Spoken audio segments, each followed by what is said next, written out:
Tenho entusiasmo, resistência e poder de ação, porque me alimento com comida simples que contém os elementos construtores do corpo, de que preciso e cuido dos processos de eliminação com tanto cuidado quanto tomo banho.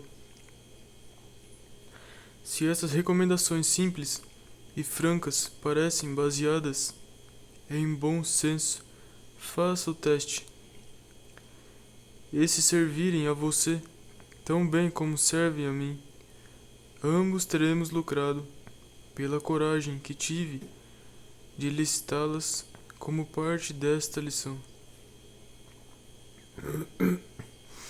Geralmente, quando alguém que não é médico oferece sugestões sobre cuidados com o corpo, imediatamente é taxado de esquisitão.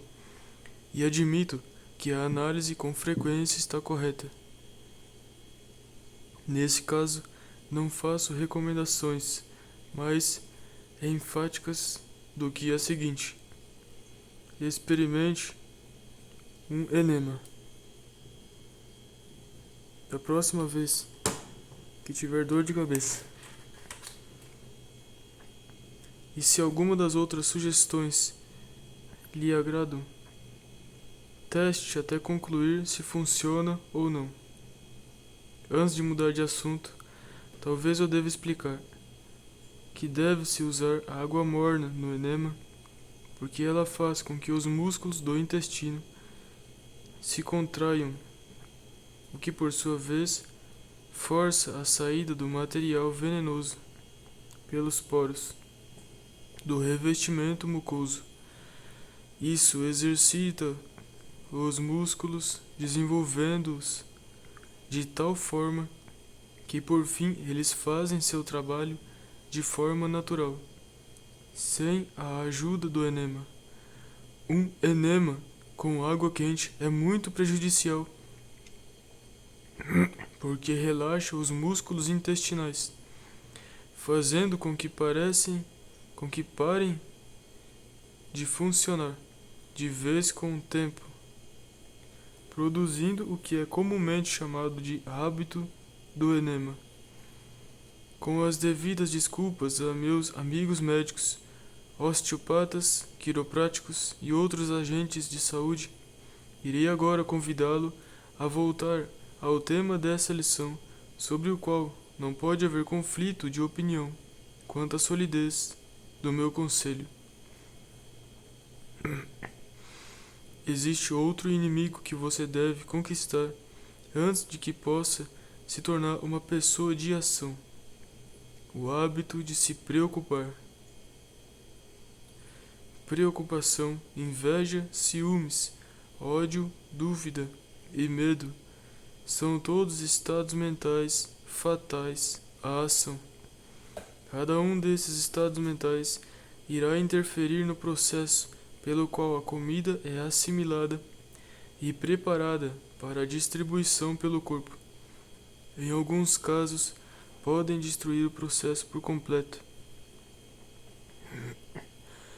Essa interferência é puramente física, mas o dano não para aí, porque os estados mentais negativos destroem o fator mais essencial na conquista do sucesso, ou seja, o desejo de realizar.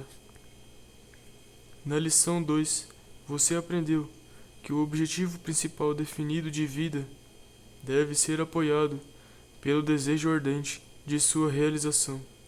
Você não pode ter um desejo ardente de realização quando está em um estado mental negativo. Não importa qual a causa. Para me manter em um estado mental positivo, descobri um eficaz caçador de tristezas.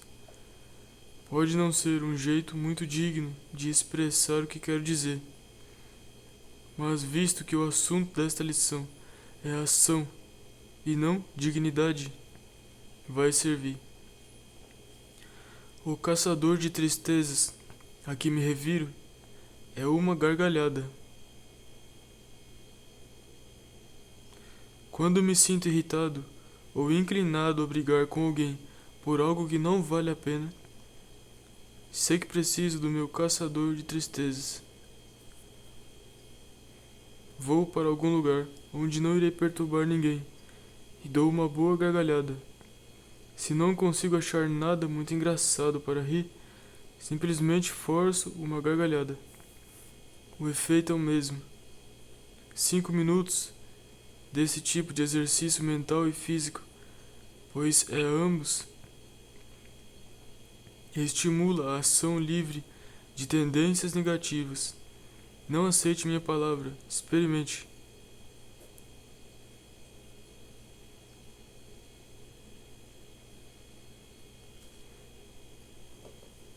Não faz muito tempo, ouvi um registro de fonógrafo chamado, se bem me lembro, O Tolo Risonho, que deveria ficar à disposição de todos cuja dignidade proíbe soltar uma gargalhada para o bem da saúde. O registro era tudo que o nome sugere. Foi feito por um homem e uma mulher. O homem tenta tocar uma corneta e a mulher ri dele. Ela ri tão eficazmente que consegue fazer ele rir também. E a sugestão é tão marcante que todos que ouvem caem numa boa gargalhada, querendo ou não. O infortúnio é uma coisa boa. Lembra-nos de que ninguém tem independência absoluta.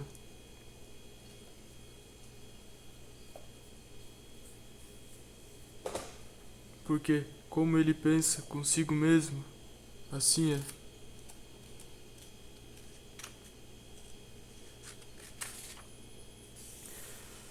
Você não pode pensar em medo e agir com coragem.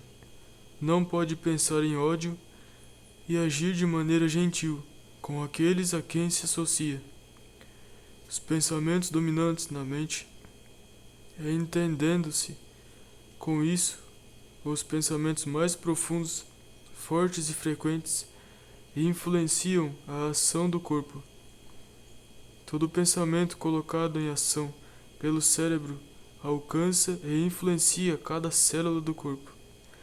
Quando pensa em medo, sua mente telegrafa esse pensamento para as células que formam os músculos das pernas. Diz para aqueles músculos entrarem em ação e o levarem embora tão rapidamente quanto puderem. Um homem com medo corre porque suas pernas o carregam, e elas o carregam porque os pensamentos do medo na mente instruíram a fazer isso. Mesmo que tais instruções tenham sido dadas de modo inconsciente. Na lição 1, você aprendeu como o pensamento viaja de uma mente para outra, pela telepatia. Nesta lição, você deve dar um passo além e aprender que seus pensamentos não apenas registram na mente de outras pessoas pela telepatia, mas, o que é 1.000.000 de vezes mais importante, é entender, registra-se nas células do seu corpo e afetam-nas de maneira a se harmonizar com a natureza dos pensamentos. Entender esse princípio é entender a solidez da afirmação, porque como ele pensa consigo mesmo, assim é. Ação, no sentido em que o termo é usado nesta lição, tem duas formas. Uma é física, outra é mental.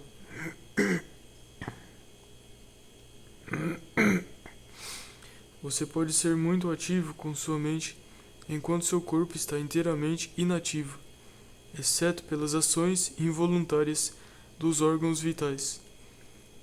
Ou pode ser muito ativo com o corpo e a mente. Ao se falar em homens de ação, pode-se fazer referência a ambos os tipos.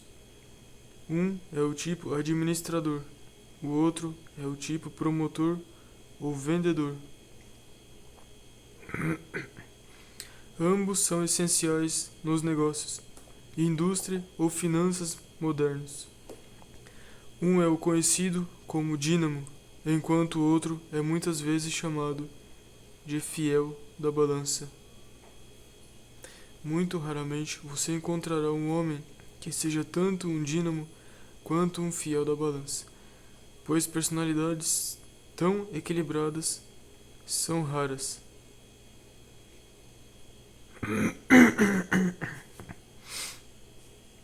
As principais organizações empresariais bem-sucedidas, de grande porte, são constituídas de homens de ambos os tipos.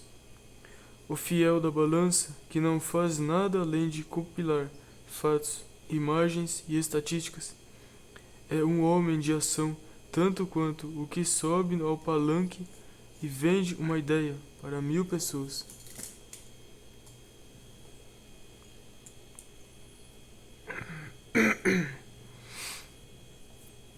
Pelo simples poder da personalidade ativa. Para determinar se um homem é de ação ou não, é necessário analisar seus hábitos mentais e físicos. Na primeira parte dessa lição, eu disse que o mundo paga pelo que você faz e não pelo que você sabe. Essa afirmação pode ser facilmente mal interpretada. Na realidade, o mundo paga pelo que você faz ou consegue que os outros façam.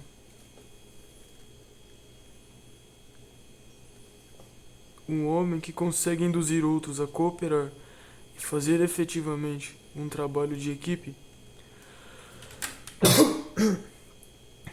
ou inspirar para que se tornem mais ativos não é menos homem de ação do que o que presta serviço de maneira mais direta. No campo da indústria e dos negócios, existem homens com a habilidade de inspirar e direcionar os esforços dos outros, de modo que todos, sob sua direção, realizam mais do que poderiam sem sua influência direta. É bem sabido que Andrew Carnegie direcionou os esforços de sua equipe pessoal com tamanha habilidade que tornou muitos daqueles homens ricos, coisa que jamais seriam sem a orientação genial do cérebro dele.